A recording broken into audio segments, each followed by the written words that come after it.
Bienvenue à tous. Aujourd'hui, petit live conversion électrique, petite vidéo conversion électrique. Je vais vous aider tout simplement à bien choisir votre kit de conversion pour vélo électrique.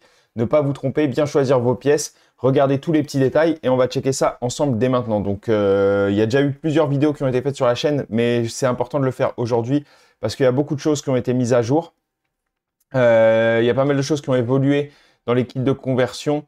Donc, ça me paraissait très important de faire cette vidéo aujourd'hui. Pour tous ceux qui regardent les nouvelles vidéos qui sortent sur la conversion électrique, eh bien, comme ça, vous ne faites pas d'erreur si vous voulez passer à l'action et acheter vous-même un kit. Et donc, on va checker ça ensemble aujourd'hui. C'est parti. Donc, première chose, pour la conversion électrique, le site que je vous recommande, c'est celui-ci. C'est Varstrom, toujours. Il y a quelques vidéos d'il y a plus de 2 ans, 2-3 ans, où je conseillais AliExpress. Pour moi, aujourd'hui, les choses ont évolué. AliExpress, c'est plus la meilleure solution pour électrifier son vélo. Pour moi, aujourd'hui, la meilleure solution, c'est Varstrom, parce que tout simplement, c'est un vendeur d'AliExpress. C'est quasiment le vendeur AliExpress le plus présent sur la plateforme, Varstrom. Mais si vous passez directement par leur site, vous avez les kits un petit peu moins chers. En plus, vous avez votre interlocuteur en direct si jamais vous avez un souci de SAV ou un souci quelconque pour échanger. C'est du direct et ça vous coûte un petit peu moins cher puisque tout simplement AliExpress prend des commissions aux vendeurs. Donc ça, vous vous en rendez pas compte, mais donc ils sont obligés de vendre leur kit un petit peu plus cher. Donc je vous conseille d'aller directement sur leur site. Ça fait plus d'1 an que je vous conseille de faire ça et franchement, vos retours sont excellents. Donc je continue de vous conseiller Varstrom pour convertir votre vélo. Donc la première question, une fois que vous êtes sur votre site, à vous poser, elle est juste devant nous ici. Ça va être la question de est-ce que je veux mettre un kit moteur pédalier ou un kit moteur roue. Alors je vais tout vous expliquer dans cette vidéo, les kits pédaliers, les kits roues, et à la fin de la vidéo, je vous dirai d'après moi pour quel vélo est-ce que c'est le plus pertinent, d'accord? Parce que sinon je vais me perdre un petit peu à vous dire le moteur roue là, le machin, mais non, on va pas faire comme ça. Je vais tout vous détailler dans ce live là, et en plus comme ça ce sera interactif. Si jamais vous avez des questions durant le live, dans le chat, des choses auxquelles je réponds pas comme ça instinctivement, j'y répondrai. Et à la fin de la vidéo, je prendrai kit par kit et je vous dirai pour quel type de vélo ou pour quel type d'utilisation est-ce que c'est le meilleur. Donc on va commencer par donc Hub Drive System. Donc Hub, c'est moyeu. Et donc les kits de moteur roue. Kit de moteur roue, si vous partez sur ce type d'électrification, c'est relativement simple. Il faut juste vous dire que vous avez 3 éléments à installer, 3 éléments primordiaux, à savoir la batterie, le moteur, qui va être la roue, mais pas que, également le contrôleur. D'accord? Donc sur votre vélo, il va falloir vous poser la question de où positionner ces 3 éléments. Ensuite, vous avez le display à mettre sur votre guidon, les freins, les petits détails, on va y venir, mais ça, c'est pas des éléments fondamentaux. Donc, dans les moteurs roues, pour moi, je vais les séparer en 2. Parce que donc ils ont plusieurs choix, mais il y en a 2 à mon avis qui sont très pertinents. Ça va être celui-ci, le Bafang 48 volts 500 watts. Donc ils le vendent en 500 watts crête. C'est un moteur qui équivaut à peu près aux moteurs qui sont vendus en 250 watts sur les vélos classiques du commerce. Ok, ça c'est un moteur qui a fait ses preuves, le moteur Bafang. Il est assez puissant, donc vous pouvez le monter sur la plupart des vélos, vous aurez assez de couple. Qu'est-ce qu'il nous donne comme couple moteur? Donc ici, vous avez toutes les caractéristiques techniques. Donc je ne vais pas forcément rentrer dans le détail à chaque fois de chaque moteur, quel couple. Mais vous voyez, ils mettent 55. Donc c'est raisonnable. C'est moins que ce qu'on va obtenir sur un moteur pédalier. Mais ça reste correct. Et pour avoir essayé souvent ce moteur-là, franchement, pour n'importe quel vélo, si ce n'est pas un vélo cargo ou si vous n'avez pas besoin de charger lourd, même si vous avez des côtes, c'est un moteur qui fera l'affaire sur la plupart des vélos. Petit moteur moyeu, pas très cher comme avantage, relativement facile à installer, bien qu'il faille penser à installer le contrôleur quelque part. Donc il vous faut de l'espace sur votre cadre pour mettre la batterie et le contrôleur. Ça, c'est la première chose à laquelle il faut penser. Ensuite, donc si on va dans le détail, donc ici, on vous laisse le choix entre EU, disc brake ou V-brake. Ok, donc ça va être le type de jante qui va être installé dessus. Je sais que faites attention parce que en général sur ce moteur là il est monté avec cette jante là, il y a de fortes chances qu'il ne soit pas dispo en V-brake, donc posez la question si vous le voulez en V-brake au vendeur parce qu'en général il est en disc brake. En fait, tout simplement, c'est que la jante ici, si vous avez des V-breaks, donc c'est les freins à patins, vous n'aurez pas la jante n'est pas profilée pour pouvoir freiner dessus. D'accord? Donc faites bien attention à ça. Si vous avez des disc brakes, bah, vous ne vous posez pas la question. Si vous avez des V-breaks, je vous conseille avec ce moteur-là de leur envoyer un petit message pour être sûr que la jante sera bien montée pour V-break. Ensuite, vous avez la taille de votre roue puisque votre moteur il va être livré directement avec votre roue. Donc ici, il est proposé en 26 pouces, inch c'est pouces, donc 26 pouces, 27,5, 700C. Donc la 700C, petite précision, 700C ça veut aussi dire 28 pouces et ça veut aussi dire 29 pouces. Parce que le 28 ou 29 pouces, c'est le diamètre extérieur après le pneu. Donc en fait, on appelle un vélo en 28 pouces quand c'est des petits pneus, genre des pneus ville. Et quand un vélo a des pneus VTT avec des grandes roues, on appelle ça 29 pouces. Mais la taille de la jante reste la même. Donc si vous avez un VTT en 29 pouces, vous pouvez utiliser la jante en 700C. Ok, 27,5, 26 pouces, il n'y a pas de souci. Vous regardez sur votre pneu et vous aurez l'information. Ok, j'espère que tout va bien dans le live. Tac. Je ne peux pas revenir au direct. Tac. Ok, apparemment tout va bien dans le live. C'est parfait. Donc ça, c'est... Ok, donc... Parfait, parfait. Ensuite, très important, donc ça va être pareil pour tous les kits. Donc, on va s'y attarder un petit peu dessus sur celui-ci. C'est très important, c'est la question brake levers ou brake sensors. Ok, levier de frein ou capteur de frein. En fait, c'est très simple. Si de base, les kits, ils sont fournis avec les brake levers. C'est des poignées de frein qui vont vous servir à remplacer votre poignée de frein actuelle et dans lesquelles il y a un petit capteur qui permet de couper le moteur. Première chose, c'est pas obligatoire de les installer. Si ça pose un gros problème au niveau de l'installation, vous pouvez sauter cette étape. Simplement, vous n'aurez pas des freins qui coupent le moteur. Il faudra faire un petit peu attention à pas accélérer et freiner en même temps. Donc, quand je dis accélérer, c'est plutôt pédaler et freiner en même temps, puisque ça pourrait abîmer le matos. Mais c'est pas obligatoire. Ensuite, le plus fiable comme installation, c'est de mettre brake levers, les leviers de frein, remplacer votre poignée de frein. Seulement, il y a pas mal de cas pratiques dans lesquels c'est pas possible de remplacer la poignée de frein. Les deux cas principaux, c'est le premier, si vous avez une poignée de frein intégrée au changement de vitesse, au shifter de vitesse. Ça arrive souvent sur beaucoup de vélos. C'est un ensemble. Vous avez le frein et le changement de vitesse sur le même truc, dans le cas où vous soyez en frein à câble. Dans ce cas-là, c'est pas impossible de remplacer votre poignée de frein, mais vous devrez remplacer aussi votre shifter. Donc, ça fait un petit coup en plus. C'est un peu relou. Deuxième cas où là, c'est complètement impossible de remplacer la poignée de frein, c'est si vous êtes en frein hydraulique. Si vous êtes en frein hydraulique, eh bien dans ce cas-là, là, c'est une poignée de frein qui est faite pour des freins à câble, donc vous ne pourrez pas la remplacer. À ce moment-là, on vous propose une autre solution qui est un petit peu moins fiable dans le temps, mais bon, ça coûte pas cher à remplacer si jamais il y a un souci. C'est le brake sensors. C'est simplement un petit capteur que vous allez venir coller sur votre poignée de frein qui va capter quand vous écartez, donc quand vous freinez. C'est très facile à installer, c'est juste deux petits aimants à coller sur votre poignée de frein. Et dans ce cas-là, donc c'est très pratique. Ah oui, il y a un autre cas de figure dans lequel la poignée de frein n'est pas pratique à remplacer, ou même pas possible à remplacer, c'est si vous avez des poignées de frein type vélo de route. D'accord? Si ce n'est pas des poignées de frein classiques, quoi. Donc, dans tous les cas que je viens de citer, le brake sensors est très intéressant puisqu'il vous suffit de coller ces petits capteurs et dans ce cas-là, vous pouvez le faire sur des freins hydrauliques. Si vous avez un shifter intégré à votre poignée de frein, vous n'avez pas besoin de le remplacer. Si vous avez des poignées de frein de vélo de course, pareil, vous collez vos petits capteurs dessus et ça roule comme ça, nickel. Ok? Donc voilà. Ensuite, pass sensor. Donc là, c'est simplement le capteur de pédalage. Donc vous en avez deux types.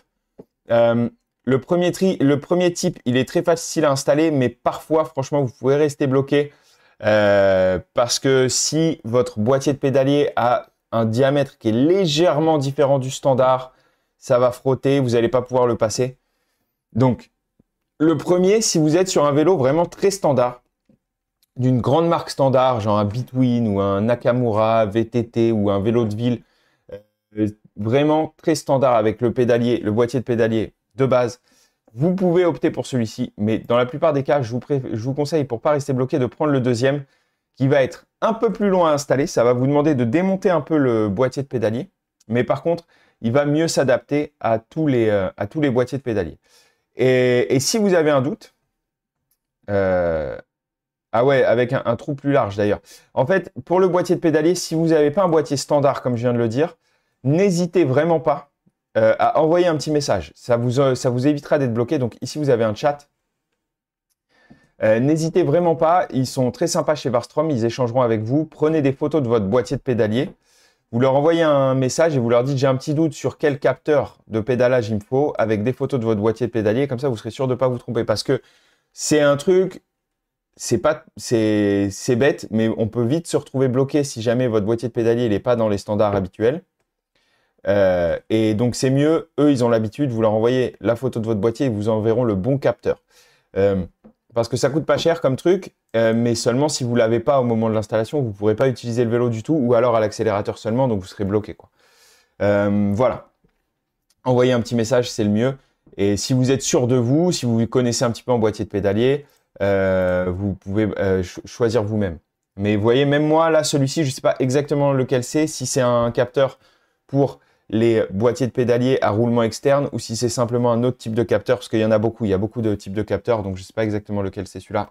Envoyez-leur un petit message, ce sera mieux. Ensuite, le display. Donc là, il n'y a pas de question particulière à se poser. Ça, c'est juste une question de prix. Donc voilà, soit vous prenez le premier prix si vous n'en avez rien à faire. Celui-ci, précisément, je ne vous le conseille pas parce qu'il coûte un peu plus cher, mais mis à part avoir un grand écran, il n'a aucune fonctionnalité en plus. Après, vous en avez, soi-disant, avec les protocoles UART, les connexions Bluetooth, elles vous servent à rien. Donc, dans ce cas-là, soit vous voulez juste avoir un beau display, vous prenez le grand, vous aurez toutes les informations de pilotage et tout. Mais franchement, pour un petit moteur roue comme ça, je vous conseille vivement de prendre le display qui est pas cher et qui fera l'affaire, hein. Sans aucun doute. Dans d'autres cas de figure, on en reparlera plus tard, c'est pas forcément le cas, mais dans le cas du moteur roue, franchement, display, prenez le moins cher, ça ira très bien.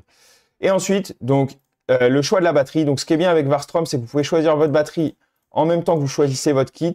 Et en plus, donc, ils vous font une réduction si vous le prenez sur la même page. Je pense que si vous achetez les deux en même temps, même si vous prenez sur une autre page, ils vont vous faire un rabais. Donc, surtout, les achetez pas en deux fois. Achetez le tout ensemble parce qu'ils vont vous faire une réduction si vous prenez le pack ensemble. Donc, en ce moment, chez Varstrom, les batteries, c'est vraiment pas cher. Vous voyez, plus 160 € pour la batterie 48 volts 13 ampères. C'est vraiment pas cher, 160 €. Puis après, donc le choix, il est simple dans les batteries, c'est simplement la capacité. Donc ici, c'est une batterie, entre guillemets, avec des cellules no-name, les cellules chinoises de base. Pas cher, 160 €. Ça fonctionne bien. Si vous voulez de la meilleure qualité, que ça dure plus dans le temps, vous avez par exemple celle-ci avec des cellules LG. Et surtout avec 17,5 ampères-heure. Donc ça veut simplement dire que vous aurez plus d'autonomie, d'accord? Il faut quand même savoir que pour des usages quotidiens classiques, j'ai appris il y a peu de temps que le trajet standard, c'était 25 km, le trajet moyen en vélo électrique. Donc avec la batterie de base, 48 volts, 13 ampères-heure, vous ferez déjà, avec un petit moteur comme ça, entre 50 et 80 km, d'accord? Allez, 80, c'est peut-être un peu large, c'est vraiment si vous pédalez. Enfin, ça dépend vraiment de votre usage. Mais si, vous ferez entre 50 et 80 km. Donc, franchement, pour 99% des utilisations, la batterie 48 volts 13 ampères-heure est suffisante. Si vous comptez avoir une utilisation un peu plus intensive de votre vélo, eh ben, vous augmentez. Ça monte jusqu'à 17,5. Là, vous avez une 19,2 ampères-heure cellule LG. Et vous avez même jusqu'à 52. Alors, celle-là, 52 volts 20 ampères-heure, la plus grosse. Ah, et intéressant. Selon ça je n'y aurais pas pensé, selon la forme de votre vélo, vous pouvez aussi opter pour une batterie rack, comme celle-ci, ok? Rear Battery Rack. Donc, dans ce cas-là, je vous conseille de ne pas la prendre directement ici. On ira faire un tour directement sur la partie batterie pour bien regarder la forme du rack et la forme de la batterie. Mais ça, c'est intéressant. Donc là, toutes celles-là, c'est les cellules qu'ils appellent A-Long. Là, ils ont mis A-Log, je pense que c'est... ouais, voilà, c'est une faute de frappe. A-Long, ça, c'est celle qui se fixe sur le cadre. C'est très bien dans beaucoup de situations, mais pour certains types de cadres, certains types de vélos, ça peut être intéressant de mettre une batterie rack porte-bagages. Et dans ce cas-là, il faudra prendre le porte-bagages spécifique et la batterie en même temps. On va regarder ça un peu plus tard. On regardera ça dans les batteries. OK. Donc, avec toutes ces questions, une fois que vous avez répondu à toutes ces questions, déjà, vous êtes pas mal. Vérifiez bien donc que votre roue passe. Ils vous mettent les dimensions de la roue ici.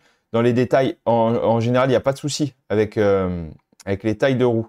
Mais vous avez, en allant ici, vous pouvez ouvrir l'image dans un nouvel onglet. Vous voyez, ici, vous avez toutes les dimensions du moteur, le détail spécifique avec ABC. Vous avez des patrons. Vous pouvez vérifier. Si c'est votre première électrification, vérifiez quand même avant. Mais à moins que ce soit un vélo très ancien, si vous avez un vélo qui est post-années 90, la roue, elle va passer. OK? Donc ça, il n'y a pas de souci particulier. Posez-vous juste la question si vous pouvez positionner la batterie, positionner le petit boîtier avec le contrôleur. Donc du coup, sur ce type de moteur, on va vous envoyer un petit boîtier avec un contrôleur. Je ne sais pas si vous mettre la photo sur celle-ci. Ils ne vous mettent pas forcément la photo. Si, voilà, ici, on voit le détail de l'installation. OK, avec le câblage et tout. On peut pas... Si, voilà. Parfait. Donc, le contrôleur, vous voyez, ici, il le positionne en dessous, mais vous pouvez le positionner ici aussi, en général, parce que là, ils ont mis vraiment... comme si... Là, ça, c'est un cadre qui est petit. En général, la plupart des cadres, vous avez plus de place que ça. Hein. Surtout si vous prenez une batterie en 13 ampères-heure, qui n'est pas trop grosse, vous aurez en général la place pour mettre le contrôleur, le petit boîtier du contrôleur, qui est ce petit boîtier noir, ici, et la batterie ici. Et donc ici, vous avez votre moteur, et entre les deux, vous avez un câblage. Le câblage chez Varstrom, et donc surtout quand vous prenez des Bafang, c'est propre, c'est étanche, ça fonctionne bien. Donc ça, il n'y a pas de souci particulier. Tac. Donc là, vraiment, Varstrom, ils ont refait leur site, donc vous avez toutes les infos, tout le détail, tac, vous pouvez ouvrir. Vous avez vraiment tout le détail de toutes les connexions. Prenez le temps de bien tout vérifier, mais c'est super bien fait. Vous avez toutes les infos, et encore une fois, n'hésitez pas à leur envoyer un petit message si vous avez des questions. On continue. Tac. On continue, on continue. Si vous avez des questions, vous n'hésitez pas à me les poser dans le chat. Hein. J'ai accès au chat, donc vraiment, n'hésitez pas si vous avez des questions. Mais je vérifie juste qu'il n'y ait pas de souci avec le live, mais apparemment, tout va bien. Donc ça, c'est nickel. Si vous avez des questions, vous les posez. Donc, on continue avec alors, Hub Drive System. Donc, vous avez ici, c'est la même chose que ce que je viens de vous présenter, en un tout petit peu moins cher. Je vous le déconseille, prenez le Bafang pour 20 € de plus, ce sera plus fiable. Mais vous avez une espèce de sous-marque, c'est Suto, c'est une espèce de sous-marque de Bafang. C'est exactement la même chose, mais bon, c'est un tout petit peu moins quali. Je vous conseille de prendre le Bafang, surtout qu'il y a une différence de prix qui est vraiment minime. Donc, sinon, c'est exactement tout pareil. Seulement, alors là, ils le mettent en 250 watts. Donc, à savoir que de toute façon, vous aurez l'autocollant qui est collé dessus, 250 watts, que ce soit sur le 500 watts, le 250 watts, et que je ne peux pas vous garantir, ni pour le 250 watts, ni pour le 500 watts, que ça respecte exactement toutes les normes de vérification de l'homologation des 500 watts crête, qui est un bourbier pas possible en Europe, incompréhensible. Donc ça, je pense que quand vous achetez un kit de conversion, mis à part si vous achetez une entreprise française, partez du principe que l'homologation, elle est à prendre avec des pincettes, d'accord? Même si dessus, vous aurez votre autocollant 250 watts et que donc si vous limitez à 25 km/h, en cas de contrôle de police, vous n'aurez pas de souci si vous limitez à 25 km/h. Mais voilà, je ne sais pas s'il y a une vérification plus profonde des services secrets qui viendraient récupérer votre vélo, le démonter pour vérifier les puissances en crête du vélo, ce qui doit arriver très souvent, certainement, d'après certains. Eh bien, dans ce cas-là, l'homologation n'est pas garantie sur les kits de conversion. D'accord? Ensuite, donc vous avez une homologation. Vous avez une conversion électrique Bafang 750 watts qui peut être intéressante, mais je ne vais pas trop en parler parce que quitte à prendre un gros moteur direct drive, je vais vous conseiller celui-ci parce que je le connais bien et que c'est un super moteur. Donc ça, c'est pour ceux qui veulent vraiment avoir la grosse patate. avoir plutôt un vélo qui se transforme en mobilette, que vous allez piloter à l'accélérateur. C'est un moteur qui est beaucoup plus lourd, mais par contre qui a beaucoup plus de puissance. Donc vous montez, vous allez faire des pics à 1500 watts. Et dans ce cas-là, vous allez rouler plutôt à 50-55 km/h avec ça, selon la taille de la roue que vous allez avoir installée dessus. 50-55 km/h. Vous avez un petit peu moins de couple au démarrage puisque c'est un moteur direct drive. Donc, ça veut dire que c'est directement le moteur. Il n'y a pas d'engrenage dedans qui réduisent, qui permet d'avoir plus de couple au démarrage. Là, c'est directement le moteur relié à la roue. Par contre, vous avez énormément de couple aux alentours des 20 km/h. Si vous réaccélérez à 20 km/h, là, ça accélère très fort. Ça ne veut pas dire qu'au démarrage, c'est un moteur qui n'a pas de puissance, hein. C'est juste que voilà, pour une utilisation vraiment de montagne, ce n'est pas l'idéal. Pour une utilisation de montagne, ça manque un petit peu de couple au démarrage. Par contre, sur du terrain mixte, en ville ou quoi, là, vous aurez l'équivalent d'une mobilette, en fait. L'équivalent d'une mobilette qui va à 50-55 km/h. Extrêmement fiable, puisque du fait que ce soit un moteur direct drive avec zéro engrenage, vous avez zéro problème de fiabilité. C'est un moteur qui va tout le temps fonctionner, tous les jours.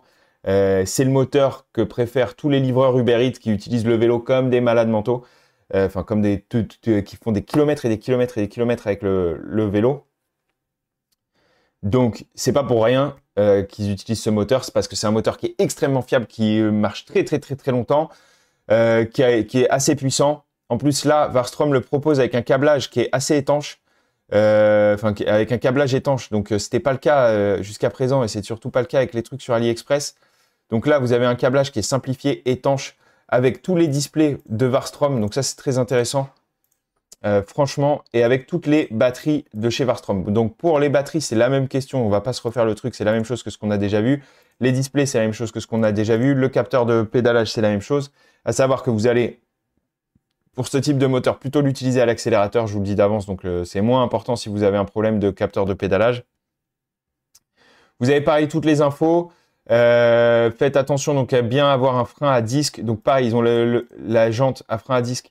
Posez-leur bien leurs questions si vous voulez un frein à patin. Mais de toute façon, sur ce type de moteur, je vous déconseille de le monter sur un vélo qui a des freins à patin. Parce qu'en fait, c'est pas que les freins à patin, ça freine moins. Ça, c'est les gens qui racontent ça. C'est des gens qui connaissent rien. Les freins à patin freinent absolument aussi bien que des freins à disque. J'ai pas peur de le dire. Bien que la majorité des gens vous disent le contraire, c'est faux. Du moment que c'est bien réglé, un frein à patin freine aussi bien qu'un frein à disque. Ce qui freine mieux que l'autre, c'est le frein hydraulique. Donc un frein hydraulique freine mieux qu'un frein à patin. Mais pour tous ceux on s'apprête à me dire « Ouais, mais les freins hydrauliques, c'est tous des freins à disque », c'est faux, nul, zéro. Il y a des freins à patin hydrauliques. Seulement, chez nous en France, on en a très peu. C'est plutôt un système hollandais. Et je peux vous garantir, pour avoir essayé, que c'est de très loin le système qui freine le mieux.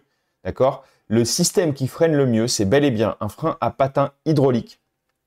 Pour ceux qui connaissent et qui ont expérimenté, il n'y a aucun système de freinage qui freine plus fort que ça. En revanche, il y a un défaut sur les freins à patin par rapport aux freins à disque et pour lequel je vous déconseille vivement d'installer un kit 1000 watts sur un vélo qui a des freins à patin, c'est que le frein à patin demande plus d'entretien et s'use beaucoup plus vite. Donc, il va falloir tout le temps régler votre frein à patin pour qu'il continue de bien freiner parce que vous allez fumer de la gomme tout le temps parce que vous allez beaucoup trop vite et donc vous allez freiner et user tout le temps la gomme de vos patins. Donc, je vous déconseille vivement de monter ce kit sur des vélos à frein à patin, plutôt des freins à disque, où là, vous allez avoir des plaquettes de frein qui sont dans un matériau différent. Et donc, si vous prenez des plaquettes de qualité, vous allez pouvoir les utiliser bien plus longtemps que vos freins à patin. Ça vous demandera moins de réglages. En plus de ça, si vous mettez un système hydraulique dessus qui peut s'adapter, là, vous aurez un freinage vraiment efficace. Donc, je vous conseille quand même plutôt de monter ce type d'électrification sur un vélo qui a des freins à disque hydrauliques, c'est l'idéal. Ok, voilà. Ça, c'était pour le petit détail sur le moteur 1000 watts Rear Hub Motor. Donc, prenez-le en roue arrière. Bon, chez Varstrom, ils vous le proposent qu'en roue arrière. Mais je sais que sur AliExpress, des fois, vous pouvez l'avoir en roue avant. Là, c'est compliqué à piloter. Ce sera pas agréable, hein. Ça, c'est vraiment un moteur que je vous conseille de mettre en roue arrière. Impérativement. Autrement, donc voilà, les gens en sont super contents, mais ça, tout le monde en est super content. Autre petit détail sur ce moteur, il faut juste être capable de resserrer les rayons parce que c'est un moteur qui a tellement de puissance que les rayons ont tendance à se desserrer un petit peu au fur et à mesure de l'utilisation. Resserrez régulièrement vos rayons. Ça, c'est pour tous mes gars qui font du Uber Eats avec ça et qui ont les rayons desserrés. Après, ils pètent leurs jantes. Donc, plutôt que de péter vos jantes, resserrez les rayons régulièrement, vous n'aurez pas de problème. Voilà, donc après, sinon, c'est équivalent à tout ce que j'ai dit précédemment dans la partie précédente, donc sur le moteur roue. Choisissez la taille de votre roue, choisissez Brake Sensors, votre display. OK. On a fait à peu près le tour donc, des moteurs roues. C'était intéressant. Je vois s'il n'y a toujours pas de questions. Toujours pas de questions? Parfait. S'il n'y a pas de questions, c'est que je dois être super efficace pour vous expliquer tout ça. Donc, c'est parfait.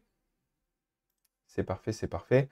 Donc, vous avez le lien de Varstrom dans la description avec un code promo de 5%, d'accord?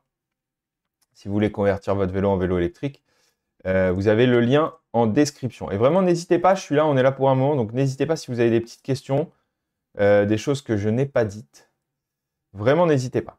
Ok, donc on va continuer avec... alors avant de passer à la partie moteur pédalier, on va aller faire un petit tour, tac, dans les batteries. Ok. Est-ce qu'il n'y aurait pas une catégorie batterie où on les aurait toutes? Ce serait pas mal. Ils vendent des vélos, plus ça va, plus ils vendent des vélos. Peut-être qu'un de ces quatre, je vais les tester. De toute façon, les vélos, tiens, j'en parlerai à la fin du live. On parlera vélo électrique chinois. Ça va être très intéressant avec ce que Varstrom nous propose. Et vous allez voir, vous allez apprendre des choses. Restez jusqu'à la fin. On parlera des vélos électriques chinois, un peu génériques, qui sont après rebrandés et que vous voyez dans toutes les marques un peu partout. Et où en fait, tous les vélos se ressemblent un petit peu en ce moment. Tous les vélos électriques chinois se ressemblent un peu parce qu'ils viennent tous un peu des mêmes usines. On en parlera en fin de vidéo. Ça sera intéressant. On va regarder les batteries. Donc, je vous ai dit tout à l'heure qu'au niveau de la batterie, donc là, vous pouvez les prendre indépendamment. Si vous prenez votre kit et votre batterie en même temps, dans votre panier, ils vous feront une réduction. Donc, si jamais vous n'avez pas la bonne batterie au moment où vous choisissez votre kit, vous allez dans la catégorie batterie, vous prenez votre batterie. L'important, c'est que donc, la tension de la batterie soit équivalente à celle du kit. Donc, les volts. Si vous prenez un kit en 36 volts, prenez une batterie en 36 volts. Si vous prenez un kit en 48 volts, prenez une batterie en 48 volts. Ou 52 volts. 52 volts, ça marche sur 48 volts, ça vous donne juste un petit peu plus de puissance, d'accord? Ça peut être intéressant sur le kit, par exemple, roue arrière 1000 watts, ça peut être intéressant d'avoir une batterie en 52 volts. Mais ce n'est pas du tout indispensable. Vous pouvez partir sur une batterie en 48 volts, ça marche très bien. Ça, c'est le plus important. Après, la deuxième information, donc 48 volts, vous prenez en 48 volts. La deuxième information, qui sont les ampères-heure, ça, c'est la capacité, c'est juste l'autonomie que vous allez avoir. D'accord? Donc, si vous prenez un kit en 48 volts, vous pouvez prendre n'importe laquelle de ces batteries. Elles vont toutes fonctionner avec votre kit. C'est juste que là, vous avez 13 ampères-heure, donc vous allez faire entre 50 et 70 km, 80 km selon l'utilisation. Et là, avec la 48 volts 20 ampères-heure, attention, elle est plus grosse, donc regardez bien les dimensions. Hein. Elle va prendre plus de place sur votre cadre, ils vont vous mettre toutes les dimensions au-dessus, sur le site. Mais avec 48 volts 20 ampères-heure, vous allez faire presque le double. Donc, vous allez faire entre 80 et 200 km. Quoi. OK, peut-être pas tout à fait 80 et 150 km. OK, ça, c'est simple. Par contre, il y a un autre truc intéressant, donc c'est celle-là, Rear Rack Battery. OK, ça peut être très intéressant avec toutes les conversions moteur-roue et les petites conversions moteur-roue. Parce que si vous partez sur une conversion moteur-roue, ça veut dire que vous ne prêtez pas beaucoup d'importance à la répartition des masses sur votre vélo, puisque vous allez mettre du poids sur l'arrière du vélo. Donc, on en reparlera à la fin quand je vous dirai pour quel vélo est-ce que c'est le mieux, mais en général, vous avez plutôt un vélo que vous allez utiliser dans une utilisation urbaine, et en tout cas pas sur une utilisation VTT sport. Si la répartition des masses ne pose pas de problème et que vous avez un moteur roue, il est très intéressant de prendre un rear rack, puisque vous allez pouvoir vous allez pouvoir installer votre contrôleur à l'intérieur du rack de la batterie. Là, on ne va pas pouvoir voir de photos. Ils ne l'ont pas mis. Si, voilà, là. Ici, vous voyez, à cet endroit-là, si vous êtes un peu bricoleur et si vous montez votre kit, vous l'êtes assez pour faire ça, vous allez pouvoir coincer le contrôleur de votre moteur. Alors, c'est valable uniquement pour les petits contrôleurs, donc pour les petits moteurs. Hein. Pour le moteur 1000 watts, ce ne sera pas valable. Le contrôleur sera trop gros. Mais pour les petits contrôleurs, vous allez pouvoir le mettre ici. Et donc, vous allez avoir un vélo qui va être très propre au niveau du câblage, qui va être exactement comme un vélo que vous aurez acheté dans le commerce, déjà électrifié. Parce que vous aurez la batterie, tac, le contrôleur caché là-dedans. Et donc ici, vous aurez juste votre câble qui va au moteur et votre câblage qui va au display. Donc, vous faites passer ça le long du cadre. Ce sera très propre. Ça, c'est très intéressant de faire comme ça. Et en plus de ça, ça vous permet de positionner votre batterie facilement sur votre vélo puisque vous l'aurez installé, tac, comme ici, sur votre porte-bagages. Donc là, ici, ils l'ont installé avec un moteur pédalier, mais avec un moteur roue, c'est pareil, c'est très discret. Ça fera très propre sur le vélo, comme ici. Ça s'adapte très bien, hein, ce système de rack de batterie. C'est très réglable. Donc, si vous avez les emplacements pour mettre les petites vis de porte-bagages, ça s'adaptera dessus. Que ce soit en hauteur, en inclinaison. C'est très facile à installer. Donc, pour ça, c'est très intéressant. Alors, je vois qu'ils ont 2 catégories rear rack. Est-ce qu'ils ont 2 types? Des fois, il y en a plusieurs types, mais non, je ne sais pas. Des fois, Varstrom, bon, ils bossent sur leur site. Donc, des fois, il y a des petits couacs comme ça sur le site. Où vous avez 2 catégories, enfin, vous avez 2 endroits pour cliquer qui vous mènent plus ou moins au même endroit. Okay. Donc, c'est le rear rack batterie. Et vous pouvez le choisir, donc faites attention. Alors, par contre, vous avez moins de choix en termes de capacité. Vous l'avez soit en 36 volts, 22 ampères-heure. Donc, par contre, c'est des grosses capacités. C'est pas très cher, hein, franchement, par rapport à ce qu'on voit sur AliExpress. Avec le rack et tout, c'est vraiment pas très cher. 48 volts, 17 ampères-heure. Ici, 257 €. Ça coûte un petit peu plus cher que la batterie sur cadre, hein, de toute façon, toujours. Ça, c'est toujours le cas. C'est normal, il faut payer le support de batterie, c'est logique. Donc, fini avec cette petite aparté sur les batteries. Je regarde si vous n'avez pas de questions sur les batteries. Très efficace, continue dans ta lancée. Bah, je continue. Ok. Donc, toujours pas de questions. Donc, salut Larkins. Parfait si tout ce que je dis est clair. On continue. Et donc, on va passer à un gros pan de la question de l'électrification du vélo, puisque pour moi, aujourd'hui, il n'y a plus trop de raisons d'électrifier son vélo avec un moteur roue arrière, puisque avant, il y avait une grosse différence de prix entre les moteurs roue arrière et les moteurs pédaliers, ce qui n'est plus le cas aujourd'hui. Il y a toujours une différence de prix, attention, il y a une centaine d'euros à peu près d'écart, mais pour tout ce que ça vous apporte, en plus, le moteur pédalier, surtout en termes de complexité, c'est beaucoup plus simple. L'installation d'un moteur pédalier, vu que vous avez tout le contrôleur et tout à l'intérieur du moteur pédalier. Pour moi, l'électrification moteur pédalier aujourd'hui est plus pertinente. Bien que voilà, si vous voulez faire un petit vélo de ville pas cher, mais on en reparlera à la fin, pardon. On en reparlera à la fin des cas concrets dans lesquels il vaut mieux faire moteur roue ou moteur pédalier. Mais moteur pédalier, aujourd'hui, c'est vraiment une bonne solution. Et donc, on va checker ça parce qu'il y a pas mal de choses, il y a pas mal de questions à se poser quand on parle d'électrification moteur pédalier. Donc là, on va aller dans Mid-Drive System. On a une petite vidéo. Ah non, dommage. Mid-Drive System. Là, vous avez beaucoup de choses. Donc, c'est pas détaillé. Et on va déjà se poser comme première question, si vous choisissez l'option moteur pédalier, la première question qu'il faut vous poser, ça va être la question de la marque. Aujourd'hui, il y a 2 grosses marques qui se tirent la bourre dans l'électrification de vélo. Il y en a d'autres, mais les 2 plus grosses, les 2 plus fiables, c'est celle-ci. C'est donc Bafang et Tongcheng. Ok. Bafang, c'est le boss originel et Tongcheng, c'est le, comment on appelle ça, c'est le concurrent, bref, je trouve pas le mot. Celui qui veut lui prendre sa place de premier. Donc Tongcheng veut prendre la place de Bafang et ils arrivent avec des gros arguments. Et le premier gros argument, c'est le capteur de couple. Si vous choisissez, donc, pardon, excusez-moi. La différence fondamentale entre Bafang et Tongcheng, c'est le capteur de couple. Donc, le capteur de couple, c'est un capteur qui va capter la pression exercée sur la pédale. Les moteurs Bafang, ils n'ont pas de capteur de couple. Ils n'ont que des capteurs de cadence. Comme c'est des capteurs de cadence, donc des capteurs de pédalage, ils captent la vitesse à laquelle vous pédalez. Comme c'est des capteurs qui sont directement intégrés dans le pédalier, c'est des capteurs qui sont très précis. D'accord? Donc, dès que vous commencez à pédaler, tout de suite, le moteur va s'activer. Il va s'activer progressivement. En plus, Bafang est passé un nouveau protocole, le protocole UART. Donc là, il y a une vidéo sur la chaîne qui en parle avec les améliorations. Donc, franchement, le moteur est un moteur qui est très fluide, très réactif, mais il n'a pas le capteur de couple. Le capteur de couple, lui, il capte vraiment la pression que vous mettez sur les pédales. Clairement, le capteur de couple, il est vraiment là pour garder l'aspect sportif du vélo. Si vous voulez garder l'aspect sportif de votre vélo, que ce soit pour faire du VTT ou du vélo de route, mais que vous voulez continuer de vraiment avoir cette sensation d'appuyer sur les pédales et d'avoir un vélo comme ça qui est un moteur qui va moduler la puissance selon la puissance que vous lui envoyez, dans ce cas-là, il vaut mieux opter pour un capteur de couple. Puisqu'avec sinon, les moteurs Bafang vous quand même vous donnez plutôt une sensation de mobilette, une grosse sensation d'accélération.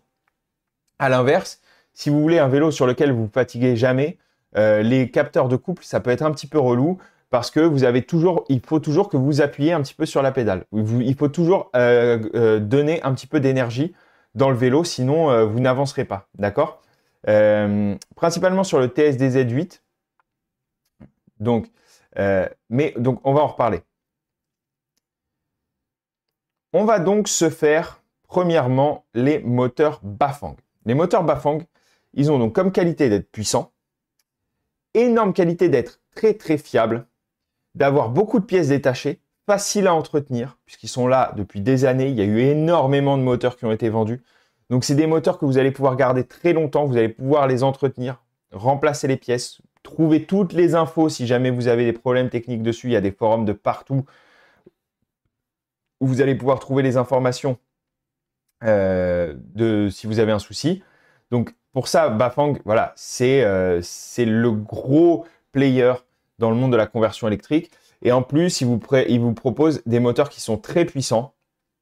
Donc, j'ai vu que Tongcheng sont en train de sortir, ou ils ont sorti déjà, mais il n'est pas encore dispo sur Varstrom, il n'est pas encore trop dispo en France, un concurrent du BBS HD. Mais pour l'instant, il n'y a que Bafang qui propose le BBS HD, qui est un moteur de 1000 watts, pédalier 1000 watts. Donc là, c'est vraiment la grosse patate. Il y a une vidéo sur la chaîne. Si vous avez un fat bike à monter, vraiment, si vous voulez un moteur qui a de la grosse puissance. Donc là, attention, en couple, on a dit tout à l'heure que les petits moteurs roues, ils avaient 55 Nm de couple.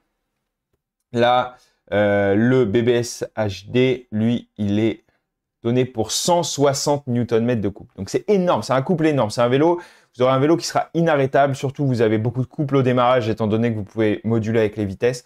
Si vous voulez un moteur qui soit vraiment ultra coupleux, pour l'instant, il n'y a rien de mieux que le BBS HD de chez Bafang. C'est vraiment un excellent moteur. Donc, on va s'attarder dessus pour faire une conversion électrique de moteur pédalier. Et on va regarder un petit peu ce qu'il faut regarder. Alors, il y a des choses qui vont être similaires au moteur roue et d'autres non. Donc, le brake levers ou brake sensors, vous vous référez à ce que je vous ai dit sur les moteurs roues, c'est la même chose. Frein à disque hydraulique, frein hydraulique ou frein à câble. En revanche, ça, c'est petite nouveauté. Donc ça, c'est la taille du plateau qui va être installé dessus. Très important, le choix du plateau que vous allez installer dessus. Donc ça va dépendre de votre utilisation. Plus vous allez tirer long, donc plus vous allez prendre un grand plateau, plus vous allez pouvoir aller vite. Et plus vous allez prendre un petit plateau, plus vous allez avoir de couple à bas régime. D'accord? Ce moteur-là, les moteurs Bafang en général, sont des moteurs qui ont énormément de couple à bas régime. Donc, je vous déconseille de passer en dessous de 40 dents. 40 dents, c'est vraiment le minimum. Ou alors, si vraiment vous avez une utilisation spécifique, si par exemple, vous devez... Je sais que si vous faites des vélos professionnels, par exemple, pour faire un vélo professionnel qui tirerait une énorme remorque, si vous devez tirer, je ne sais pas, 500 kg par exemple, c'est un moteur qui clairement peut tirer une remorque de 500 kg, hein, je vous le dis, sans aucun problème. Et si vous devez tirer 500 kg au démarrage et que vous voulez vraiment avoir un couple de ouf au démarrage, là, dans ce cas-là, vous pouvez passer en dessous de 40 dents. Autrement, pour toutes les autres utilisations, si vous n'avez pas un poids énorme à tracter, je vous conseille franchement sur le BBS HD de prendre le plus grand de tous. Prenez le 46 dents, vous allez tirer long, vous allez pouvoir aller vraiment vite et utiliser le moteur à son max. Le 46 dents, je pense que c'est la version originale. Alors parfois, vous pouvez avoir des petits problèmes d'alignement de chaîne. Ça, hélas, vous allez devoir faire des tests avec votre vélo. Vous allez devoir prendre le moteur, l'installer et si jamais vous avez un problème d'alignement de chaîne, hélas, vous allez devoir changer de plateau. Alors, ça ne coûte pas hyper cher. Varstrom saura vous aider pour remplacer votre plateau pour pouvoir vous en envoyer un autre. Mais pour ça, il faut obligatoirement faire des tests. Il n'y a pas de mesure que vous allez pouvoir prendre avec votre vélo parce que ça va dépendre quel type de vélo. Si vous avez une suspension arrière, parfois il va falloir décaler un petit peu le moteur. Ça va se jouer à peu de choses. Donc ça dépend vraiment des vélos. 46 dents ou 42 dents. 42 dents pour une utilisation un peu plus polyvalente si vous allez faire vraiment du VTT un peu engagé, que vous voulez quand même avoir pas mal de reprises à bas régime. 42 dents, ça peut être intéressant. D'accord? 42 ou 46 dents. 40 dents si vraiment c'est un vélo full VTT, mais pas en dessous. Je vous le déconseille, pas en dessous. Ensuite, extra part. Donc ça, je vous conseille de prendre les deux. Prendre surtout les bottom bracket spacers. Là, ceux-là, parce que justement par rapport à ce que je viens de vous dire, à l'alignement de chaîne, si vous avez votre vélo qui a une petite particularité comme une suspension arrière ou quoi, il va parfois falloir décaler un petit peu votre moteur. Dans ce cas-là, prenez absolument les bottom bracket spacers parce que ça coûte 3 €. C'est 3 € qui vont vous faire économiser du temps si jamais vous avez un souci. Il y a de fortes chances que vous n'en ayez pas besoin, que ça s'installe bien sans, mais je vous conseille quand même de les prendre. D'accord? Ça vous évitera de perdre du temps pour économiser 3 €. Maintenant, on va parler des displays. Et alors, je vais avoir un avis qui va être très différent puisque récemment, Bafang est passé au protocole CAN. C'est-à-dire qu'il y a un autre système, un autre logiciel à l'intérieur du moteur. Le moteur fonctionne sous un autre langage, d'accord, qui permet de faire des choses plus intéressantes, différentes par rapport au protocole UART qui est encore présent sur les moteurs roues. D'accord? Et donc, ça vous permet de pouvoir installer un display qui va être connecté en Bluetooth. Donc, moi, mon display, que je vous dise pas de bêtises, c'est con qu'ils ne le mettent pas en grand. C'est con qu'ils ne le mettent pas en grand. Je pense que c'est celui-là. Le DPC010. Je pense que c'est celui-là. Ouais, si c'est celui-là, je le reconnais, Pardon. Excusez-moi, j'ai eu un petit bug. Si vous prenez le meilleur display, c'est-à-dire le DPC010, alors déjà, il est très beau. Vous pouvez changer beaucoup de paramètres, mais surtout, vous allez pouvoir vous connecter en Bluetooth à l'application Bafang Go et Bafang Go Plus, qui va vous permettre de reparamétrer votre moteur et de pouvoir régler précisément chaque niveau d'assistance, de lui donner une vitesse max et une puissance max à chaque niveau d'assistance, et également de pouvoir vous connecter au GPS et de mettre directement le GPS sur le display. J'ai testé en vidéo, dans une des dernières vidéos, vous pouvez aller la voir, j'ai testé en vidéo, ça fonctionne bien, ça fonctionne très bien. L'application Bafang Go, ça se voit qu'ils sont en train de bosser dessus à fond pour la faire progresser, parce qu'il y a quelques mois, c'était vraiment une galère déjà de se connecter. C'est beaucoup moins compliqué, ça s'améliore. Le GPS fonctionne et vous pouvez directement paramétrer votre moteur. À propos de paramétrage de moteur, jusqu'à présent, pour ceux qui connaissent, pour les spécialistes, sur les moteurs à protocole UART, on pouvait, grâce à ce petit câble, tac, se plugger directement au vélo. D'accord? Comme ils ont changé le protocole, on peut en USB et avec un petit logiciel sur l'ordinateur, reparamétrer tout le moteur. Une des choses qui était un des points négatifs avec le changement de protocole, c'était qu'on n'allait plus avoir cette petite application gratuite, facile à utiliser, et qu'on ne pourrait plus reparamétrer le moteur. J'ai appris qu'il allait exister un système équivalent pour les protocoles CAN. Ça va arriver, ce n'est pas encore en place, mais je sais qu'on va avoir la même chose, un petit logiciel simple d'utilisation avec lequel on va pouvoir reparamétrer tout notre moteur à protocole CAN. Donc, il n'y a plus que des avantages à avoir le moteur à protocole CAN. Il y a encore un seul petit défaut, mais je pense que ça va se régler avec le temps. C'est le prix. Le prix a un petit peu augmenté.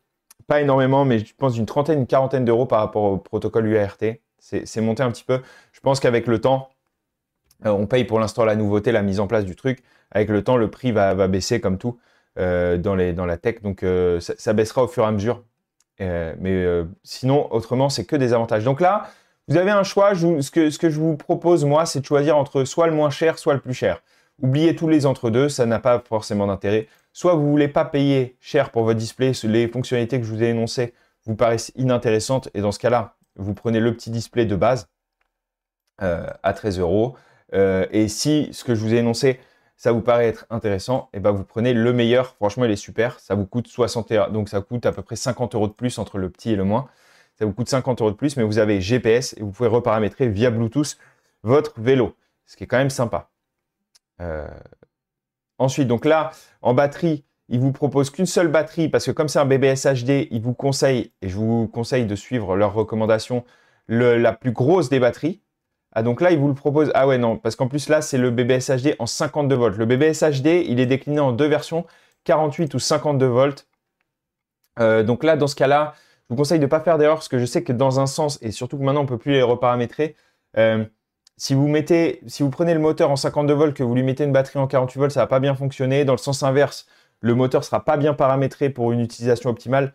Donc prenez la batterie qui est recommandée pour aller avec, surtout en 52 volts.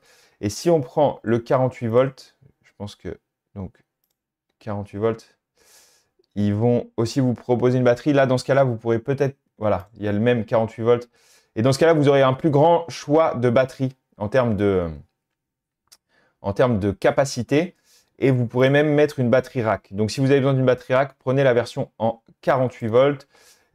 Également, donc là, tiens, parfait, parce que ce n'était pas proposé dans la version 52 volts.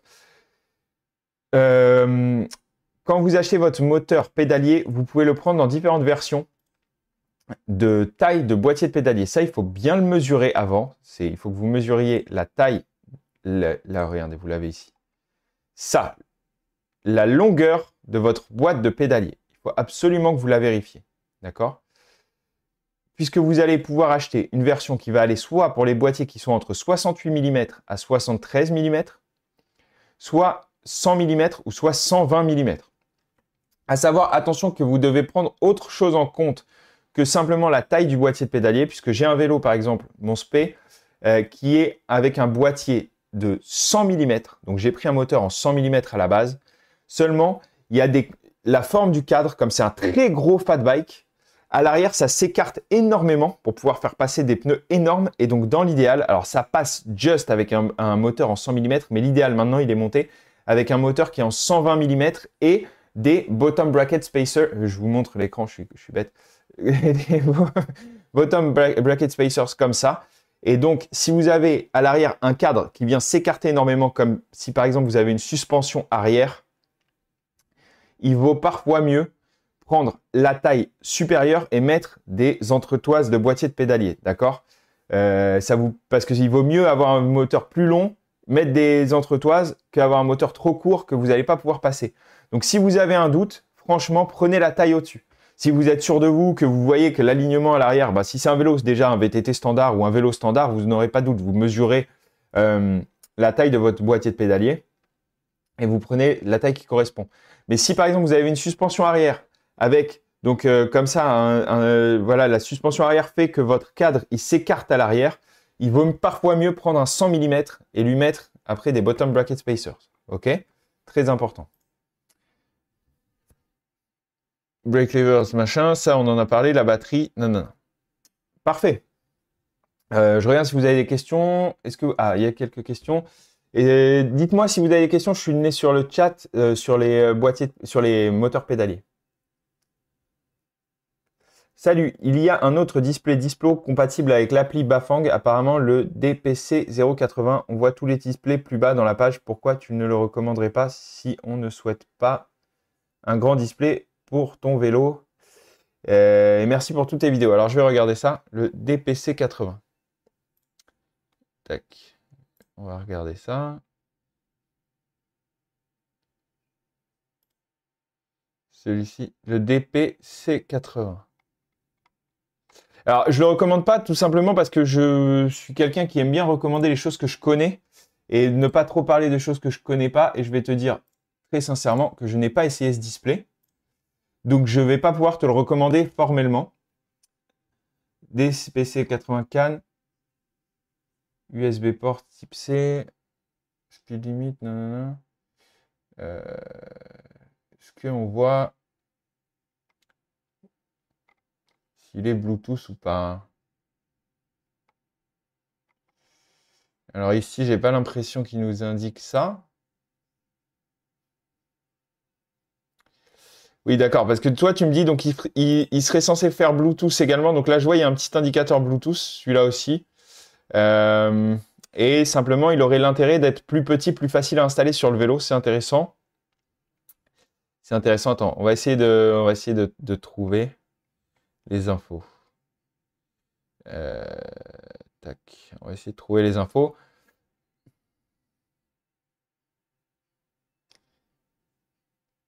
Licensor. Ah, intéressant. Ok, parfait. Donc, Bafango Plus. Alors, apparemment, il y a d'autres displays, en effet. Donc, moi, c'était celui-ci. Donc, je vous parlais le DPC 010, qui a donc le GPS et tout, qui est dispo avec tous les moteurs. Apparemment, le ED430 serait disponible avec Bafango, mais pas avec Bafango Plus. Donc là, déjà, évitez, parce que Bafango Plus, c'est celle-là qui est bien comme application. Et apparemment, donc celui que nous indique notre ami Fabian serait dispo aussi avec Bafango Plus. Donc c'est intéressant. Donc je vous le dis en toute sincérité, moi je ne l'ai pas essayé perso, donc je ne vais pas vous le recommander formellement. Et vous avez même apparemment le tout petit, le VD03, apparemment serait dispo. Donc alors tant qu'à faire, tu vois, on va même aller plus loin, Fabian. Apparemment même le VD03, le moins cher, 13. Alors c'est dommage, il faudrait que j'essaye. Franchement, donc apparemment même le 13 € serait dispo avec l'application Bafango. Donc là, vous n'aurez pas l'écran GPS. Et alors, si vous avez, dans ce cas-là, quitte à payer moins cher et avoir un tout petit display connecté, essayez le VD03. Pourquoi pas? À essayer, à confirmer. Voilà, comme quoi, voilà, on ne sait pas tout. Moi, je peux vous garantir que le DP010, celui-ci fonctionne à merveille. Vous avez le GPS, il fonctionne avec l'application, il est vraiment super. Pour les plus petits, et ben, apparemment, ça fonctionne aussi. Donc, dans ce cas-là, ça peut être vraiment intéressant de prendre le moins cher et d'être connecté à l'application. Et d'avoir toutes les fonctionnalités. Très intéressant, merci Fabian pour ton intervention.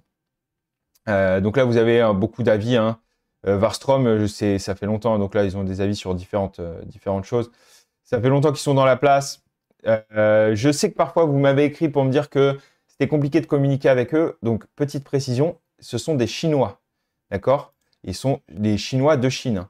Donc, au niveau du langage, etc., ça peut être parfois compliqué de se comprendre. Comme ça fait longtemps que je fais des vidéos sur leur site, etc. À l'origine, c'était totalement spontané. Hein. J'étais client de base de Varstrom. J'ai commencé à faire des vidéos sur leur site. Donc forcément, depuis, ils m'ont contacté. Ils ont même eu la gentillesse de me faire tester les moteurs Cannes récemment. Donc j'ai des contacts avec eux, simplement cordiaux, où on discute. Et je peux vous garantir que ce sont des gens qui sont de bonne foi, qui font tout pour essayer de satisfaire le client. Et quand vous avez des soucis, ils font tout pour essayer de les résoudre. Seulement, déjà, il y a un gros décalage horaire.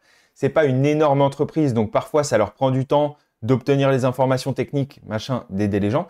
Donc, si vous avez un problème technique que vous avez acheté chez Varstrom, soyez un peu patient et reposez la question plusieurs fois. Voilà, ou insistez si vous avez un problème, mais votre problème sera toujours résolu. Ils finissent toujours par résoudre le problème. Simplement, parfois, ça prend un petit peu de temps du fait que y a la barrière de la langue, c'est un peu compliqué. Il faut qu'ils fassent des traductions qui ne sont pas forcément très exactes. Quand on traduit, j'imagine, c'est pas le même alphabet, c'est tout différent. Donc voilà, parfois, les échanges avec les Chinois, c'est un petit peu compliqué, mais ils sont de bonne foi, ça, je peux vous le garantir. C'est des gens très honnêtes qui font tout pour que les clients soient satisfaits à la fin. Et d'ailleurs, on le voit bien dans les avis. Hein. Et si vous allez sur AliExpress, où là, les avis, c'est pareil. Là, on pourrait dire, ils pourraient faire ce qu'ils veulent, c'est leur site. Mais sur AliExpress, vous allez sur la boutique Varstrom et vous allez voir que tout le monde est très content du service Varstrom et de leurs moteurs qui sont de toute façon revendeurs officiels Bafang. Hein. Vous allez sur le site de Bafang, ils sont donnés comme les revendeurs officiels Bafang. Il n'y en a pas beaucoup chez nous en France, revendeurs officiels Bafang, et surtout pas à des prix comme cela. Donc, on va continuer avec donc toujours moteur central, moteur pédalier, avec donc les Torque Sensing Mid-Drive Motors. Vous en avez deux. Et vous en mettez trois, mais en fait là c'est les deux TSD-Z2B. Seulement il y en a un qui tourne en 48 volts, l'autre en 36 volts. Donc, lui il est donné pour 500 watts, l'autre en 250 watts. Franchement, chez Tongcheng, surtout pour la différence de prix, vous avez 30 € de plus pour le TSD Z8. Ah, il y a une erreur là. Ils mettent TSD Z2B. Pourquoi? Alors que sur la photo, c'est le TSD Z8. À vérifier. Je pense que c'est le TSD Z8. Je pense que c'est juste une erreur. C'est une erreur, je pense. Ouais, Warstrom TSD Z8. Ils ont fait une erreur dans le titre. 48 volts, 750 watts. Donc, je vous conseille vivement le TSD Z8, qui est donc le grand frère du TSD Z2, qui se veut le concurrent direct donc du Bafang BBS02B, qui est le moteur le plus polyvalent jusqu'à présent.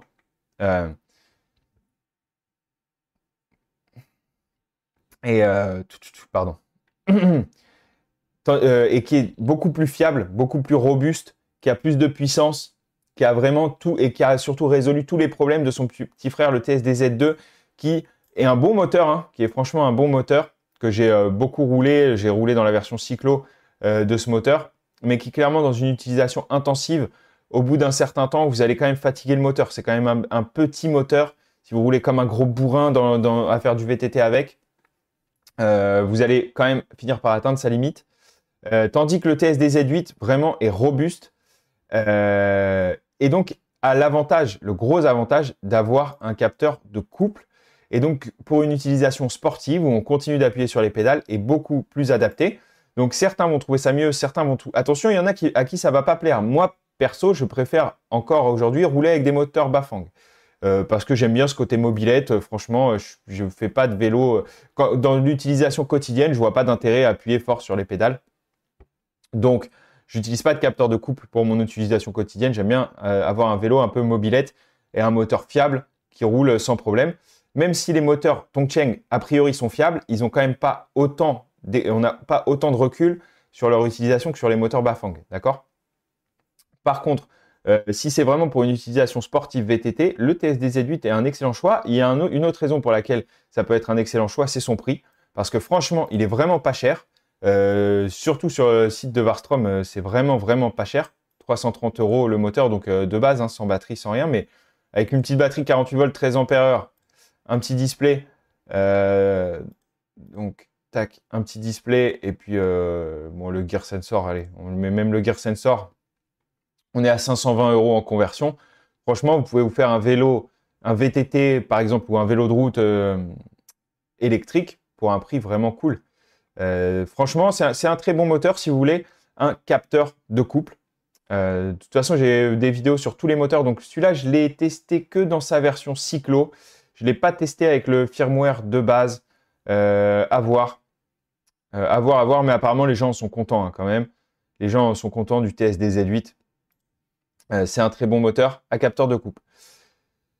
Donc, je pense que j'ai fait le tour. Il n'y avait pas plus d'informations. Donc, les informations à vérifier sont les mêmes. Brake levers, machin. Là, le Gear Sensor, c'est un capteur de changement de vitesse que vous pouvez installer dessus. Vous pouvez le prendre en option aussi sur les moteurs Bafang.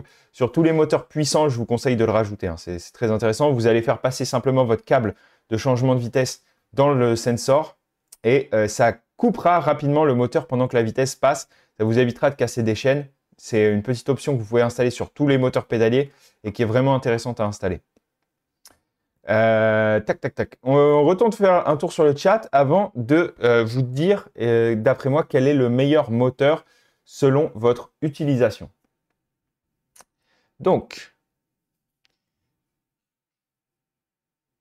Fabian, ok, bon, toujours pas de questions, donc apparemment je dois être super clair puisque personne n'a de questions, donc c'est génial. On continue. On continue. Donc c'est simple. Pour continuer, on a fait le tour de tout ce qu'il fallait bien regarder. Maintenant, je vais vous dire quel moteur choisir en fait. Quel moteur est le mieux pour vous. Donc, pour commencer, entre mid-drive et hub-drive, c'est simple. Pourquoi ne pas prendre un mid-drive? Donc, pourquoi ne pas prendre un moteur pédalier? Il y a deux raisons. La première, c'est le prix. Si vous voulez vraiment faire le moins cher du moins cher, le hub drive va coûter moins cher. Mais il va falloir accepter certains défauts, c'est-à-dire la répartition du poids moins bonne, puisque vous allez mettre le poids sur l'arrière dans la roue. et une moins bonne réactivité de votre moteur en général. Puisqu'il va y avoir un plus gros delta sur les petits capteurs de pédalage que sur les capteurs de pédalage qui sont directement dans les moteurs, que ce soit capteur de couple ou non. Donc, c'est-à-dire que vous allez accepter d'avoir une petite latence au démarrage. D'accord? Donc, dans ces cas-là, franchement, que ce soit pour les petits ou pour les gros, pour moi, les moteurs roues sont très bons dans des utilisations 100% urbaines. Si c'est pour faire du vélo taf ou trajet quotidien ou même balade sur piste cyclable, mais que vous n'allez pas sortir jamais de la route et que voilà, c'est dans une ambiance balade pas sportive, dans ce cas-là, les moteurs roues sont de bonnes options. Le petit moteur roue pour faire du pas cher, du vélo taf tous les jours, le petit 48 volts 500 watts de chez Bafang, ça ira très bien. Hein. Vraiment très bien, 200 €. Vous pouvez même, si vous voulez économiser encore plus, prendre le Suto. Il fonctionne, hein, je l'ai testé aussi. C'est un moteur qui fonctionne très bien. Donc voilà, vous allez pouvoir, avec la plus petite des batteries, un DZ40, le moins cher des displays, ouais, là, c'est quand même vraiment pas cher. Pour 341 €, 341 €, je répète, pour 341 €, vous pouvez convertir votre vélo en vélo électrique et faire quelque chose de tout à fait fonctionnel. Hein. D'accord? Ça va être un vélo électrique qui va être très très bien. Vous allez faire entre 40 et 80 km, je vous l'ai dit tout à l'heure. Donc voilà, mais pour une utilisation plutôt urbaine, vous n'allez pas avoir envie de faire du VTT ou des choses comme ça. Attention, que les choses soient claires. C'est pas parce que vous avez ce moteur que vous ne pouvez pas sortir dans un chemin où il y a un peu des trous, des bosses. Ça va très bien fonctionner. Je suis en train de vous dire que vous n'allez pas pouvoir avoir une pratique sportive du vélo parce que déjà le moteur, si vous le tirez dessus comme un malade mental dans des grosses côtes où vous réaccélérez, vous allez l'user prématurément, d'accord? Et en plus de ça, c'est pas le meilleur moteur. Vous allez avoir un couple qui va être quand même réduit, 55 Nm de couple, c'est fonctionnel pour la ville, mais pour aller faire le gros bourrin à la montagne, c'est pas suffisant, d'accord? Donc pour l'utilisation vélo taf quotidienne, faire de la promenade sur les pistes cyclables et voilà, et avoir un vélo électrique qui fonctionne bien, le petit Suto 36 volts 250 watts fera l'affaire et surtout fera plaisir à votre portefeuille puisque 341 € en ce moment, franchement, convertir son vélo électrique, c'est vraiment une très très bonne chose à faire parce que c'est incroyable à quel point c'est peu cher. J'ai jamais vu de conversion électrique aussi peu cher qu'en ce moment. 341 €, tout compris, batterie incluse chez Varstrom. Et plus, vous avez 5% de réduction en plus, j'y pense jamais, 5% de réduction avec mon code promo. Donc, ça vous fera même encore moins cher. 5% de 341, ça doit faire une quinzaine d'euros. 16 € dans ces eaux-là, 17 €. Donc, voilà, 341 moins 17. Je ne sais pas combien ça fait. Ça doit faire 320, je sais pas, 325 hein, dans ces eaux-là, quoi. 324, je sais pas. Bref. Ça, c'est pour la conversion moteur roue. Vous avez donc cet autre type de conversion moteur roue, toujours pareil. Alors là, c'est vraiment trajet urbain. Oubliez l'utilisation VTT parce que là, vous allez mettre beaucoup de poids. C'est un moteur qui est très lourd. Donc, oubliez l'utilisation VTT. Par contre, pour trajet urbain en mode mobilette, vous voulez une mobilette électrique, c'est le meilleur moteur. C'est le plus fiable. D'accord? C'est plus fiable que tous les moteurs, même que les moteurs Bafang. Je sais, c'est peut-être contre-intuitif. C'est du no-name. Il n'y a pas de marque. Mais c'est increvable comme moteur, d'accord? Donc ça, si vous voulez la fiabilité pure, allez vite. Voilà, vous déplacez d'un point A à un point B rapidement dans un milieu plutôt urbain ou pareil, piste cyclable, ça le fait, mais pas dans vraiment du terrain accidenté, parce que ça va vous compliquer le pilotage, quoi. Ça va vraiment vous mettre beaucoup de poids sur le vélo. Pareil, à un prix quand même raisonnable, enfin plus que raisonnable, parce que batterie incluse, on est à 410 €, quoi. C'est un prix, c'est vraiment pas cher, 410 €, batterie incluse. Franchement, excellente électrification. Moi, c'est avec ce type de moteur que j'ai commencé à faire des électrifications des moteurs, des vélos électriques. C'est un peu mon moteur coup de cœur. Il y a une vidéo qui en parle sur la chaîne parce que c'est le premier. Hein, vous savez, les histoires d'amour, souvent la première, on s'en rappelle. Et c'est le cas avec ce moteur. Donc voilà. Je vois qu'il y a quelques petites questions dans le chat. On peut utiliser des brake sensors sur des freins à disque si on a l'intention de prendre dans l'avenir un vélo avec frein hydraulique. Ouais, bien sûr. Attends que j'essaye de bien comprendre ta question. Tu peux utiliser des brake sensors sur n'importe quel type de frein si toi, tu n'as pas envie de te fatiguer à changer des poignées de frein. Ça, c'est sûr. Ah oui, je comprends. Si là, ton vélo, il est équipé de freins à disque à câble et que tu prévois de changer le système plus tard, ça t'évite de remplacer la poignée de frein pour rien. Tout à fait. Tu peux prendre directement les brake sensors. Alors simplement, tes petits capteurs de frein, ils sont fournis avec donc un espèce d'autocollant double face dessus.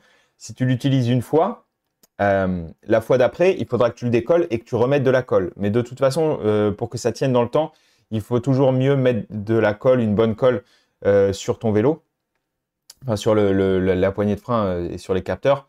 Donc, tout à fait, tu peux partir directement sur les capteurs de frein. Ça te permettra de changer ton système de freinage à l'avenir et de garder ton capteur de frein sans aucun problème. Très bonne question. Tac, qui m'a fait perdre le fil. Sur les moteurs roue arrière 1000 watts direct drive. Donc voilà, très bon moteur pour pareil se déplacer d'un point A à un point B. Vous n'êtes absolument pas homologué. Il n'y a pas d'intérêt de prendre ce moteur pour le brider à 25, à part la fiabilité. C'est vrai que si vous prenez ce moteur, vous le bridez à 25, vous allez avoir un vélo qui va être extrêmement fiable, qui va jamais être fatigué. Mais bon, vous perdez un petit peu de couple au démarrage par rapport à un plus petit moteur en augmentant beaucoup le poids. C'est quand même des moteurs en général qui sont utilisés pour rouler plutôt à 40 km/h. Par contre, il y a un gros intérêt à le brider dans les alentours de 40, c'est que vous allez optimiser votre autonomie, optimiser la durée de vie de votre vélo, plutôt que de l'utiliser à fond et de rouler, parce que c'est des moteurs qui peuvent rouler jusqu'à 55-60. Hein. Donc, mais dans ce cas-là, vous utilisez fort votre batterie et vous allez quand même user, comme je vous l'ai dit, les rayons, la jante, ce qui sera moins le cas si vous roulez moins vite. Donc ça, c'était pour les moteurs roues. Voilà dans quel cas il vous faut un moteur roue. Et c'est simple, les moteurs pédaliers, c'est dans tous les autres cas. Franchement, si vous voulez pas vous prendre la tête, moi, quand vous m'écrivez sur Instagram pour me poser des questions, la plupart du temps, c'est simple.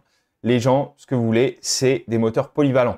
Vous dites, OK, je veux mon vélo pour toute l'année, aller au taf avec, faire de la ville, mais quand je pars en vacances, j'aime bien aller m'amuser un peu en tout terrain, faire le con, je veux un vélo qui fait tout, en fait. Donc, si vous voulez un vélo qui fait tout, fiable, pas cher, avec le plus polyvalent de tous, je reste toujours sur mon avis initial, enfin qui est là depuis des années, c'est Bafang BBS 02B, 48 volts, 750 watts. Aujourd'hui en protocole CAN, celui-ci, excellent rapport qualité-prix, vraiment excellent rapport qualité-prix. Avec batterie, toujours batterie, on continue de mettre de la 13 Ah, batterie 13 Ah, vous êtes à 540 €. Donc, ça reste vraiment très abordable. Et vous allez faire un excellent vélo, extrêmement polyvalent, peu importe le type de vélo sur lequel vous l'installez, mais si vous l'installez sur un vélo, un petit peu un VTT, avec une suspension correcte, vous allez avoir un excellent vélo que vous trouverez en équivalent dans le commerce à 2000 €, entre 1500 et 2000 € minimum. Là, vous pouvez l'avoir à 540 €. Vous avez un moteur qui est fiable, vous avez les forums où tout le monde s'entraide pour les problèmes techniques. C'est Bafang, c'est fiable, voilà, c'est polyvalent. Si vous n'avez pas envie de vous prendre la tête, vous ne savez pas trop, vous hésitez, vous dites « Ah ouais, mais quand même, j'ai envie d'aller un peu, quand je pars en vacances, j'ai envie d'aller un peu à la montagne, faire un peu, monter un peu fort, je veux quand même un truc qui est du couple. » Prenez le Bafang BBS 02B, c'est le meilleur rapport qualité-prix, le vélo le plus polyvalent, parce qu'avec le BBS 02B, vous avez quand même 120 Nm de couple. Hein. Donc c'est quand même un vélo c'est quand même un moteur qui est très, très, très coupleux, d'accord ? Mis à part si vous le mettez sur un énorme fat bike, vous allez rarement être limité en termes de couple. Vous allez pouvoir passer absolument partout. C'est un moteur qui a énormément de patates. J'adore ce moteur. Vous le savez, c'est le moteur que je recommande le plus. Et puis après, vous vous posez la question du display. Intéressant de savoir si vous avez... faites-vous plaisir, quoi. Enfin, moi, j'aurais presque envie de vous dire faites-vous plaisir, mettez 50 € dans le beau display. Moi, j'en suis très content. Ça fait plaisir de se connecter avec un vélo comme ça qui est magnifique esthétiquement, qui est connecté à l'application. On a le GPS, on a tout, c'est super.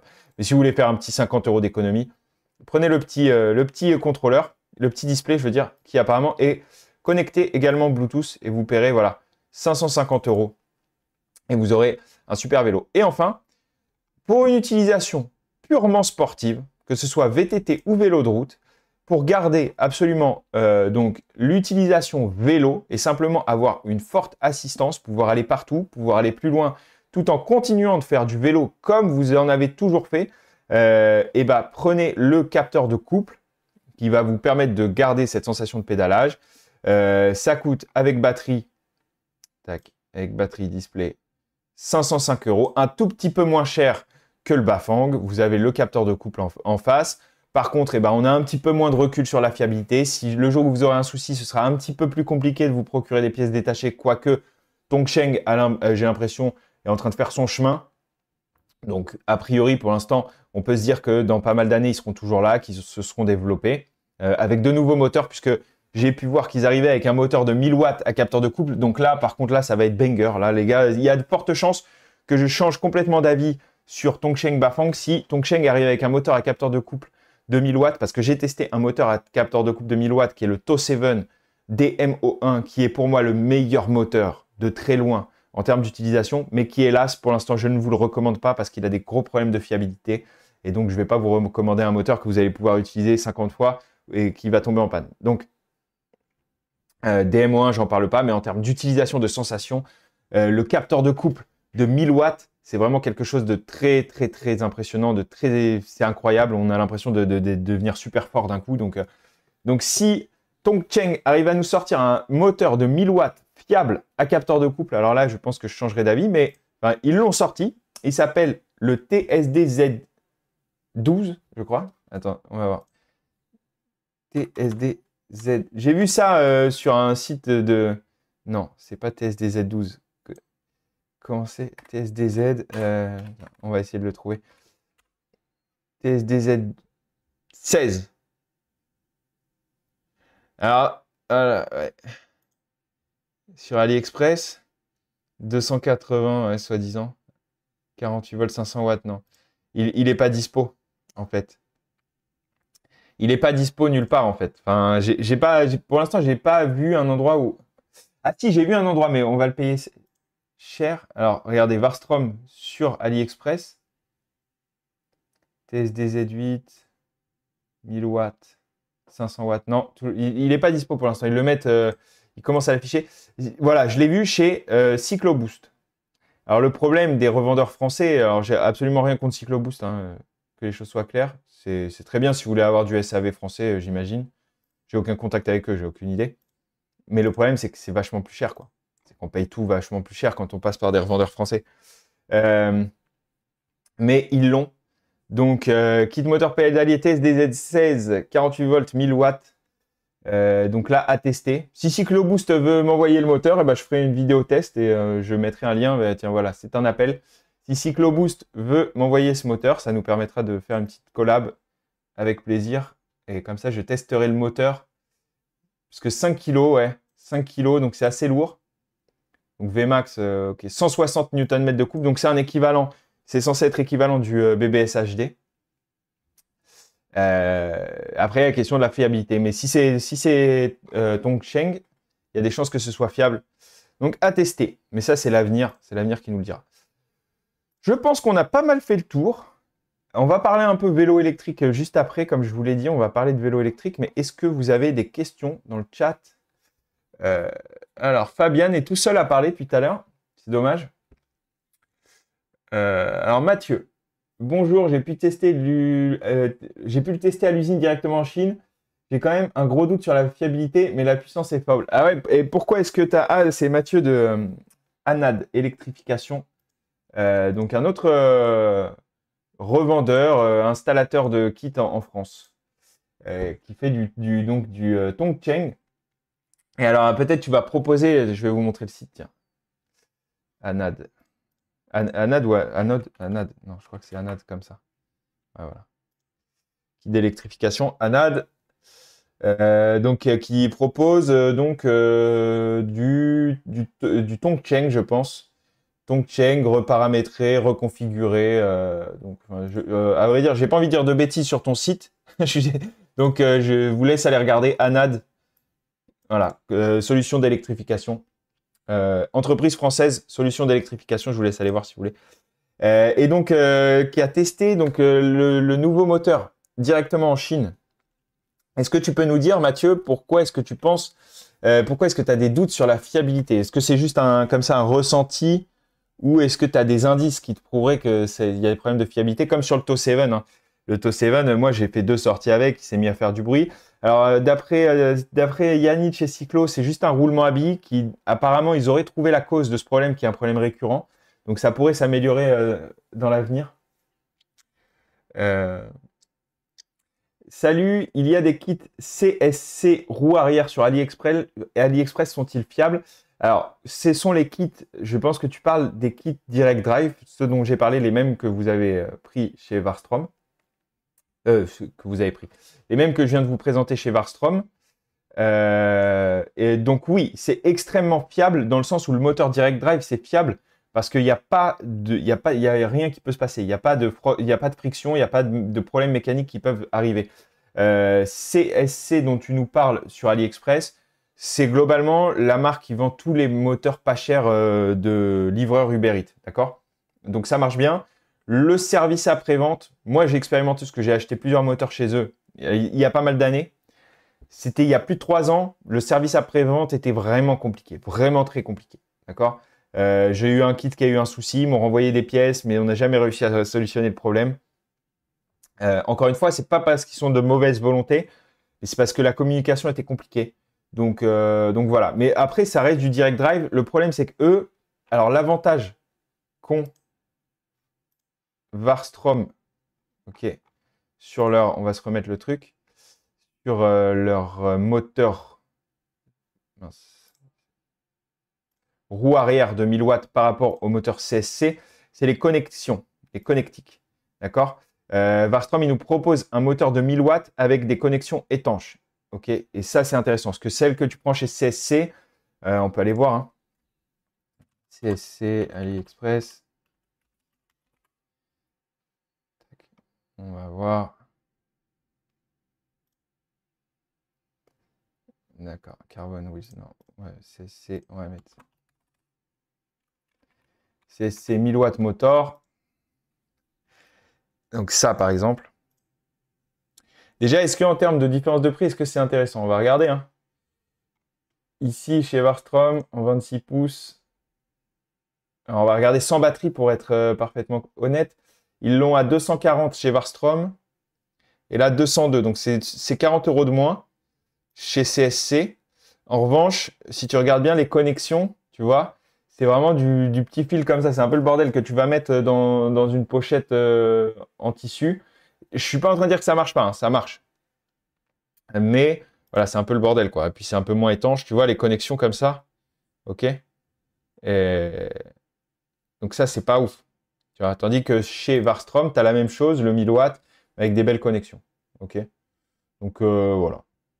Voilà la différence. Mais autrement, que les choses soient claires, oui, c'est fiable, oui, ça marche. Le moteur en soi, globalement, c'est le même. Le moteur, c'est un gros moteur